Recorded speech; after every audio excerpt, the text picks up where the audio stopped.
बिस्मिल्लाहिर्रहमानिर्रहीम। अस्सलाम वालेकुम नाज़रीन, मैं हूं आपका दोस्त और इस प्रोग्राम का होस्ट नदीम एमन एडवोकेट।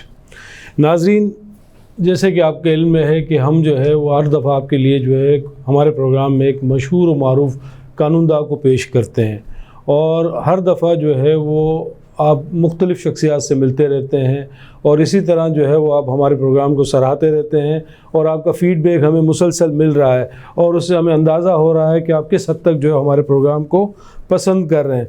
तो नाज़रीन, आज हम अपने मशहूर व मारूफ़ प्रोग्राम मारूफ़ कानूनदा में आपका तारुफ़ मिस्टर रेहान अज़ीज़ मलिक साहब, एडवोकेट सुप्रीम कोर्ट हमारे दरमियान मौजूद हैं, इनसे करवाते हैं और उनसे आज इनकी हालात ज़िंदगी और जो मुल्की हालात और जो हाई कोर्ट और इसके अंदर जो मामला चल रहे हैं सुप्रीम कोर्ट के दरमियान उसके मुतालिक बातचीत करेंगे।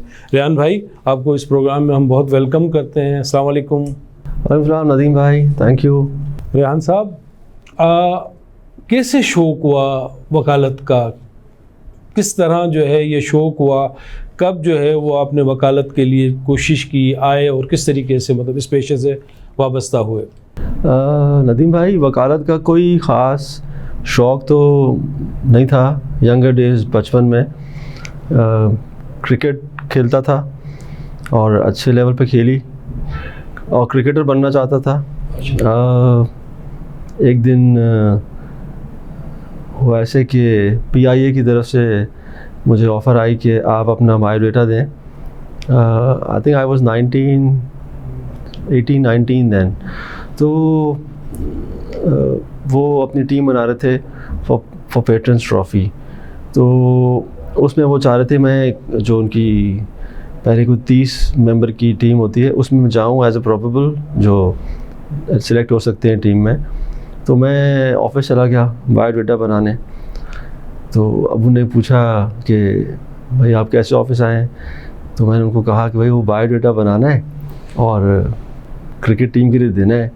तो फिर उन्होंने जैसे उस वक्त कहा भाई या तो खेलो या पढ़ो, और खेल में तो कुछ रखा नहीं है।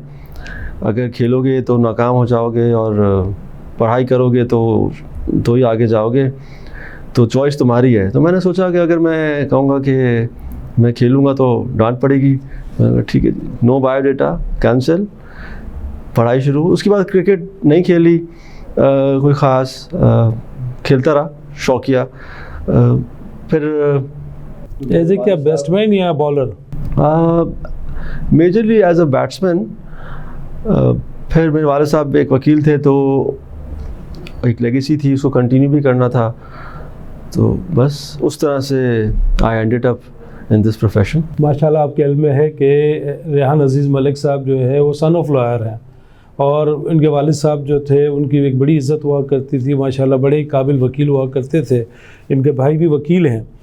तो रेहान साहब, क्रिकेट एक अलग शोबा था और जो है वो वकालत एक अलग शोबा। तो इसका मतलब ये हुआ कि वालिद साहब ने कहा और आप वकील बन गए हादसाती तौर पर? बस आप यही समझ लें।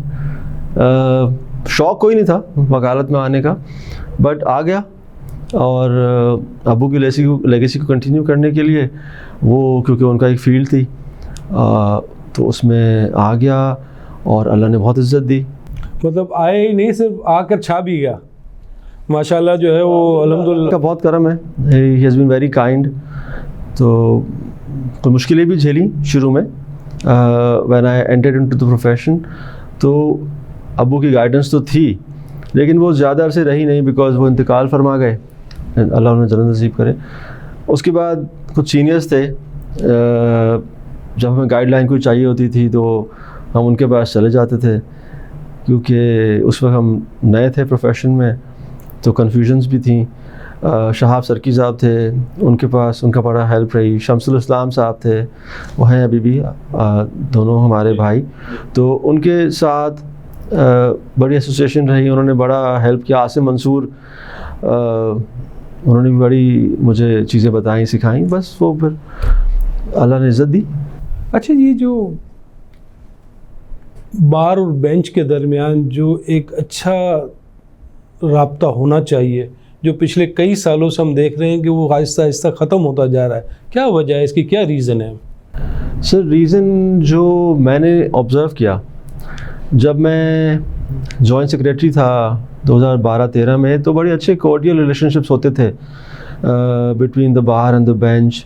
मुशीर आलम साहब चीफ जस्टिस थे उस वक्त, मकबूल बाकर साहब उसके बाद उन्होंने उनको सक्सीड किया, तो बड़े अच्छे हमारे साथ उनके रिलेशनशिप्स थे। कोई बाहर के इश्यूज़ होते थे तो हम उनसे डिस्कस करते थे और वो बड़ा अच्छी तरह से उनको डील किया जाता था एक फ्रेंडली मैनर में। फिर जजेस का कुछ बिहेवियर भी उस वक्त इतना बुरा नहीं था जो आजकल आपको और मुझे फेस करना पड़ता है, और हमारी तरह के कई वकीलों को उसकी शिकायत है। बैकलॉग भी बहुत ज़्यादा बढ़ता नहीं जा रहा कोर्टों का? बैकलॉग बिल्कुल, आई एग्री, बैकलॉग बहुत बढ़ गया है, और उसकी वजह ये है कि आजकल आपने भी देखा है कि केसेस चलते कम है और डिस्चार्ज ज़्यादा होते हैं। तो ये जो डिस्चार्ज पॉलिसी है, इस पर हम क्यों वर्क नहीं कर रहे? हमारी जो बार जो आती है हर साल इलेक्ट होके, तो उस पर हम क्यों वर्क नहीं कर रहे कि डिस्चार्ज पॉलिसी के तहत अक्सर केसेस जो है वो पता चलता है डिस्चार्ज हो गया, जबकि कुछ केसेस तो ऐसे हैं जिसे जो है फौरी तौर पर जो हल तलब होना चाहिए। एडमिनिस्ट्रेटिव सूट्स हो गए,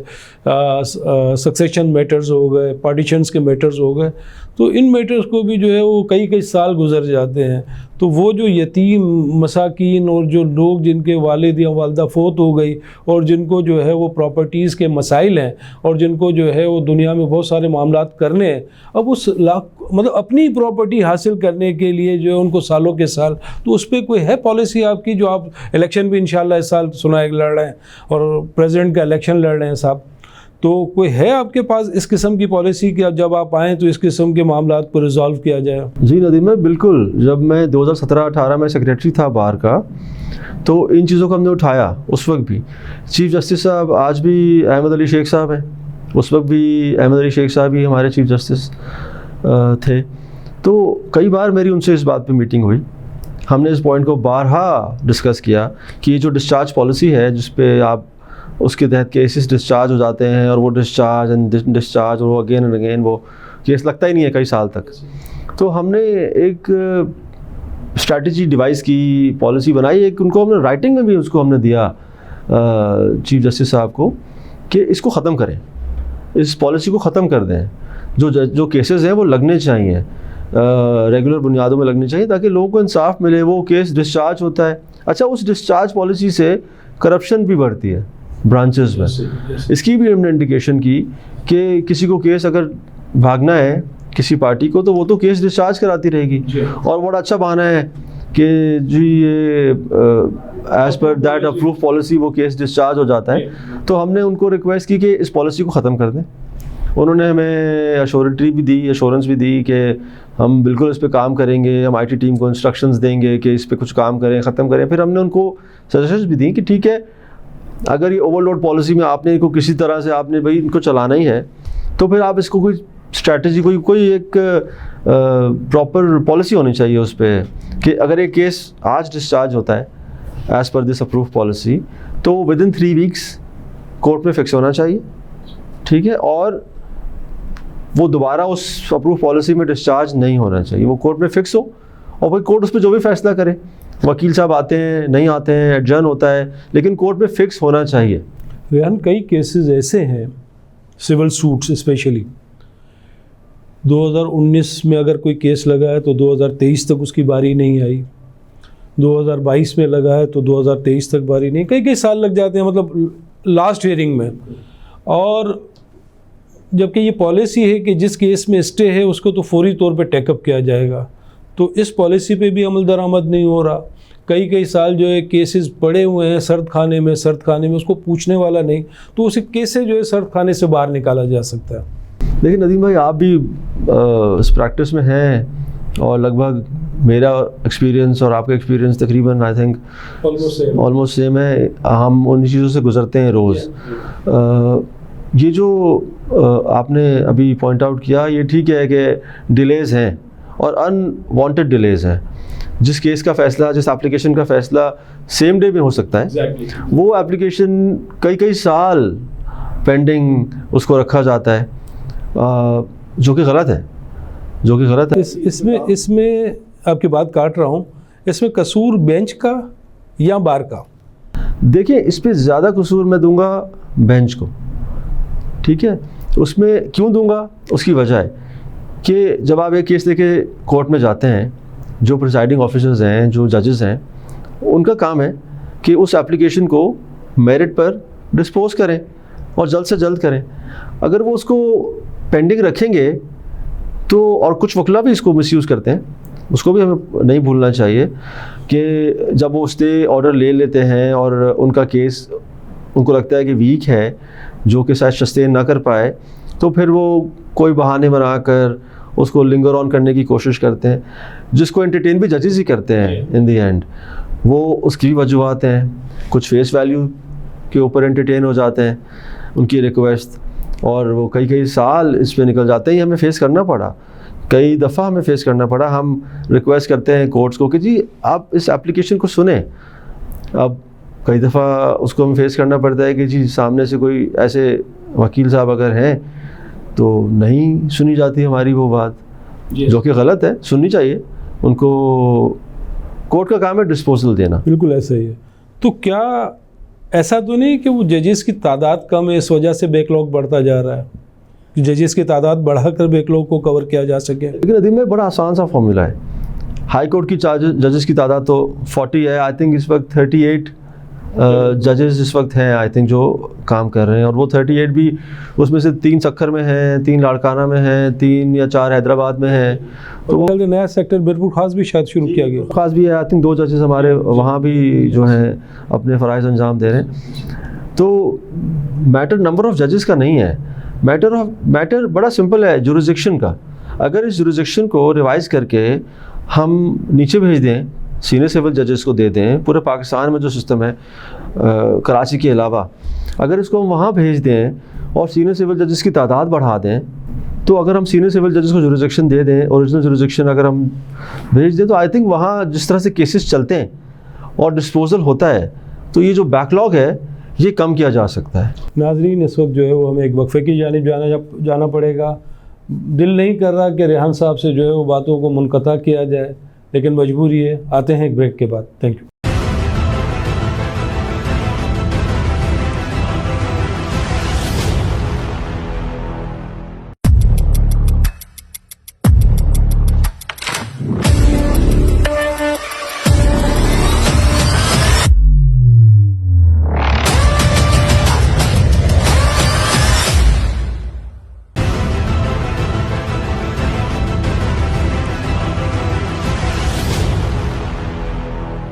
नाज़रीन, वक्फे पे जाने से पहले हम बात कर रहे थे जुरिसडिक्शन के हवाले से, पेक्यूनियरी जुरिसडिक्शन, कि उसको इन्हांस कर दिया जाए और वहाँ से जो केसेस हैं वो हाई कोर्ट से अगर नीचे भेज दिया जाए तो ये एक रास्ता है बैकलॉग ख़त्म करने का। रेहान साहब, आपने तजवीज़ तो बड़ी अच्छी दी। क्या आपकी नज़र में जो है वो हमारे सीनियर सिविल जजेस या स्टाफ जो हमारे यहाँ बैठा हुआ है, क्या वो जो है वो इतने बड़े बड़े केसेस जो है वो चला सकते हैं? क्या उसका डिस्पोजल जो है वो आप समझते हैं कि मेरिट्स में हो जाएंगे? देखिए नदीम भाई, तमाम सीनियर सिविल जजेस तो शायद विद टाइम सीख भी जाएंगे। जब उनके पास मुकदमे जाएंगे, जब सर पे पड़ेगी तो सीख ही जाएंगे कि कैसे उसको हैंडल करना है। तो आई थिंक पूरे पाकिस्तान में अपार्ट फ्रॉम कराची, अगर आप दूर ना जाएं, ठट्टा चले जाएं, हैदराबाद चले जाएं, लाड़काना चले जाएं, मीरपुर खास चले जाएं, तो यही सीनियर सिविल जजेस वहाँ हैं जो अनलिमिटेड जुरिसडिक्शन के केसेस को डील करते हैं रोज़मर्रा की बुनियाद पे। तो क्यों नहीं वो कराची में भी कर सकते हैं? वहाँ पर जो काम है या जितना जो है वो केसेस का लोड है, इसके कई गुना ज़्यादा कराची में है। तो मतलब कराची के अंदर काम करना एज़ कम्पेयर टू गांव देहातों में, उससे बड़ा फ़र्क है कराची में काम करना। तो मेरा ये सवाल था कि वो जो स्टाफ यहाँ बैठा हुआ है, क्या वो इन मतलब हम 10 करोड़ पे ले जाएं, 15 करोड़ पे ले जाएं तो बड़े बड़े केसेस आना शुरू हो जाएंगे। तो वो जो हमारे यहाँ स्टाफ है, तो वो अगर आप समझते हैं कि इस किस्म के काबिल हैं जजेस हमारे पास नीचे सीनियर सिविल जजेस, फिर तो ठीक है।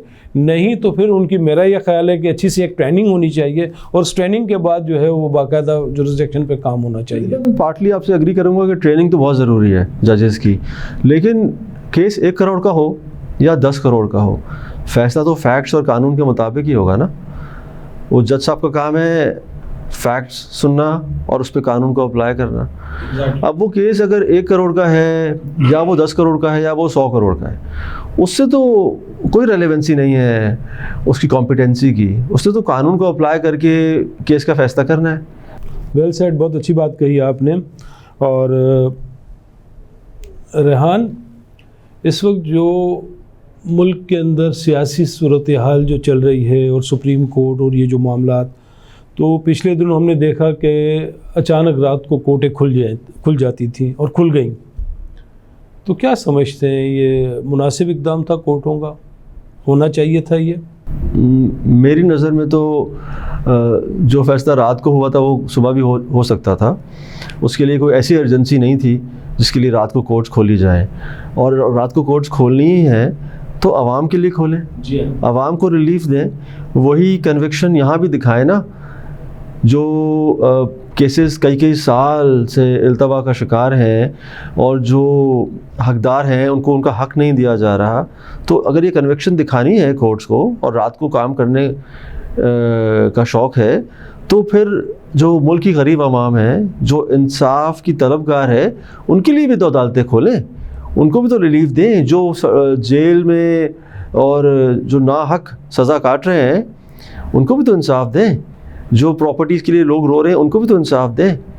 सिर्फ पार्लियामेंट को गिराने और पार्लियामेंट को बनाने के लिए अगर कोर्ट्स खोलनी है तो मेरी नज़र में तो ये गलत इक़दाम है। शरफ फरीदी सोसाइटी, उसके हवाले से आपका क्या है? लेकिन हमने 2017-18 में, आपकी नॉलेज में होगा, हमने 600 एकड़ ज़मीन अप्लाई की थी। उस 600 एकड़ में से अभी पिछले साल 51 एकड़ ज़मीन सिंध गवर्नमेंट ने अप्रूव की है सिंध हाई कोर्ट बार के लिए। तो वो उम्मीद है कि जल्द सिंध हाई कोर्ट बार के कब्ज़े में होगी, और उस पर अगर अल्लाह ने मुझे मौका दिया, जो मैंने सिंध हाई कोर्ट बार जो शरफ फरीदी हाउसिंग प्रोजेक्ट में हमने एक 4 एकड़ के करीब ज़मीन रीडिस्कवर की थी। ज़मीन तो वहाँ थी और 94 से थी सिंध हाई कोर्ट बार के पास, लेकिन हमने उसको रीडिस्कवर किया, नक्शा लेके बैठे, सोचा कि इस पर हमने कुछ काम करना है सीरियसली। तो हमारे टेन्योर में उसमें काफ़ी डेवलपमेंट वर्क भी हमने किया। वो 4 एकड़ ज़मीन हमने निकाली, लोगों से सजेशंस ली, जो हमें समझ में आई कि उसमें हमें एक हाउसिंग प्रोजेक्ट बनाना चाहिए जो कि फ्लैट्स पर मबनी हो, नीचे शोरूम्स हो, जिससे शोरूम से सिंध हाई कोर्ट बार को आमदनी हो, जो परमानेंट आमदनी सिंध हाई कोर्ट बार को शुरू हो जाए, और वकला को कॉस्ट टू कॉस्ट बेसिस पे एक छत हम प्रोवाइड कर सकें। ये 2017-18 में जो मेरी अलविदाई तकरीर थी बार के सामने, उसमें भी मैंने इसका जिक्र किया था। Due to shortage of time उसको हम कंप्लीट नहीं कर पाए थे। हमने वो सजेशन लेकिन आने वाली कमेटी पे रखी थी, लेकिन कोई खातिर ख़्वाह काम उस पर नहीं हुआ। फिर उमर सुमरो हमारी उस पर इलेक्ट हुए हमारे ग्रुप से 2020-21 में। फिर हमने उस पर दोबारा से काम शुरू किया और खातिर ख़्वाह हमने उस पर आगे चले गए। बिल्डर्स के साथ मीटिंग्स भी की, बैंक्स के साथ मीटिंग्स भी की कि कैसे हम उसको वकला के लिए लोन हासिल कर लें और उस प्रोजेक्ट को थ्रू बैंक कंप्लीट कर लें, और वकला 20 साल की आसान एक साथ में वो रकम जो भी कॉस्ट होगी वो उसको हम रिटर्न कर लें बैंक को। उस पर काफ़ी हमने काम किया था, बिकॉज बिल्डर्स आए भी थे, लेकिन वो प्रोजेक्ट अनफॉर्चुनेटली नहीं आगे जा सका। उसके लिए हमने कमेटी भी फॉर्म की, जिसमें पिछले 5 प्रेसिडेंट्स और पिछले 5 सेक्रेटरीज को हमने रखा था कि वो इस पर आएँ और इस पर सजेस्ट करें। बिकॉज आज एक कमेटी होती है, 1 साल बाद वो नहीं होती, तो खातिर ख़्वाह कोई काम उस पर होता नहीं। हमें एक पॉलिसी डिवाइस करनी है बेसिकली, उस पॉलिसी पे 5 साल हमें काम करना है। तो हम एक्शन हुई थी, उससे कोई 14-15 करोड़ रुपए आए थे जो मेरा ख्याल है फंड में मौजूद हैं, तो उससे हम क्या कर रहे हैं, यूटिलाइजेशन क्या है उसका? मुझे नहीं पता वो क्या यूटिलाइज़ कर रहे हैं, वो फंड्स वहाँ हैं। मेरा सजेशन नहीं थी कि उस ज़मीन को हम बेचें, मेरी सजेशन थी उसको हम डेवलप करें। डेवलप करके भी वो पैसा आ सकता था, 45 करोड़ शायद ना आता, लेकिन जो हमारी फिजिबिलिटी हमने बनाई थी तो 32-33 करोड़ फिर भी हाई कोर्ट बार को एज प्रॉफिट उसमें से, उस प्रोजेक्ट में से मिलता over a period of time. खैर, लेकिन जो कमेटी थी वो अग्री नहीं की, उन्होंने उसको बेच दिया। आधी ज़मीन को आई थिंक बेचा है अभी, जिसे 45 करोड़ के करीब सिंध हाई कोर्ट बार के अकाउंट में रकम है। तो ये रकम, सारी रकम आ चुकी? जी आई थिंक वो सारी रकम आ चुकी जो आधी ज़मीन जो डिलीवर हो गया बिल्डर्स को। I think so. ये तो कमेटी वाले आपको ज़्यादा बेहतर गाइड कर सकेंगे कि पोजेशन हो चुका है। कुछ दिन पहले मैंने देखा तो था हमारे कॉस्ट लिस्ट में और नोटिस बोर्ड पे कि कुछ बिल्डर्स को पोजेशन कुछ तकरीब हुई थी इस नौइयत की, तो आई थिंक पोजेशन मिल गया होगा जिसने वो ज़मीन ख़रीदी है। प्रोग्राम के एंड में जो है वो जो हमारे मेहमान होते हैं वो हमारे व्यूवर्स को और हमारे यंग जनरेशन जो लॉयर हैं उनको कोई मैसेज करते हैं, तो आप क्या मैसेज करेंगे हमारे व्यूवर्स को और यंग लॉयर्स के लिए कि उनको क्या करना चाहिए इस फील्ड में, किस तरीके से जो है रहना चाहिए और किस तरह सर्वाइव करना चाहिए? मेरा मैसेज तो बड़ा क्लियर होगा, ईमानदारी से काम करें, मेहनत करें और अल्लाह पर यकीन रखें और बस अल्लाह आपको कामयाबी देगा। मेरा आप सबको एक सिंपल सा मैसेज है कि शॉर्टकट्स नहीं है, किसी भी फील्ड में शॉर्टकट्स नहीं है। आप वकालत में आते हैं, आप नए जब इस वकालत में एंटर होते हैं, सियासत से 5-6 साल दूर रहें, सियासत में ज़रूर एक्टिविटी करें। 5 साल बाद 5 साल वकालत को लगाएं, वकालत में लगाएं, मेहनत करें, सीखें और उसके बाद सियासत में एंटर, अगर आपको शौक़ है सियासत करने का तो उसके बाद बार पॉलिटिक्स में आप एंटर हों। हम देखते हैं कॉलेज के स्टूडेंट्स को कुछ कैंडिडेट्स ले आते हैं, अपने जूनियर्स को लगा देते हैं कि जी हमारे खड़े होकर हमारे वोट मांगो। वो उसको डिस्करेज करना चाहिए, स्टूडेंट्स को डिस्करेज करना चाहिए कि बार पॉलिटिक्स में वो रोल प्ले नहीं करें, अपनी स्टडीज़ पे ध्यान दें। जब वकालत में आ जाएं तो पहले 5 साल वकालत पे ध्यान दें और उसके बाद अगर वो चाहते हैं कोई रोल प्ले करना बार पॉलिटिक्स में तो ज़रूर बार पॉलिटिक्स में आएँ। मेहनत करें, नीयत साफ़ रखें, ईमानदारी से काम करें। देयर आर नो शॉर्टकट्स, अल्लाह की रस्सी को थामे रखें, इंशाल्लाह कामयाबी आपके कदम चूमेगी। अच्छा मैसेज जो है वो व्यूवर्स के लिए भी और यंग लॉयर्स के लिए भी जो है वो रेहान अजीज़ मलिक साहब ने दिया। और आखिर में रेहान साहब मैं आपका जो है शुक्रगुज़ार हूँ कि आपने अपने कीमती वक्त में से हमारे लिए टाइम निकाला, हमारे प्रोग्राम में आए और मैं आपका बहुत ही ममनून हूँ, मशकूर हूँ और उम्मीद करता हूँ कि इंशाल्लाह आइंदा भी हमारे प्रोग्राम्स में आप आते रहेंगे। नदीम भाई बहुत शुक्रिया, आपने मुझे यहाँ मदऊ किया। आप जब हमें हुक्म करेंगे हम इंशाल्लाह हाज़िर होंगे। नाज़रीन, प्रोग्राम का वक्त ख़त्म हुआ चाहता है। मैं आज के प्रोग्राम से आपसे जो है इजाज़त चाहूँगा। इंशाल्लाह अगले प्रोग्राम में फिर हाज़िर होऊंगा। बहुत शुक्रिया। अस्सलाम वालेकुम।